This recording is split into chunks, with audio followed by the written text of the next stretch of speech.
High guys, आज चाहिँ म तपाईँहरूलाई लैजाँदैछु फेवा तालको बिचमा रहेको तालबाराही मन्दिर। जाउँ है त मसँगै घुम्नको लागि बोटमा बसेर छप्ल्याङ छप्ल्याङ। लेट्स गो टु द मन्दिर, तालबाराही मन्दिर।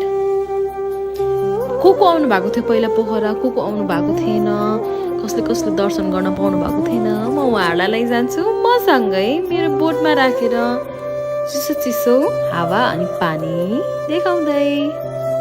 मन्दिर आइपुग्यो है, मन्दिरको परिक्रमा गर्दैछौँ हामी। अब मन्दिर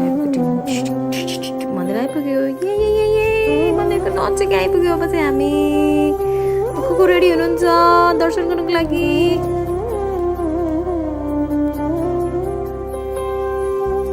Thank you for your watching. Bye bye.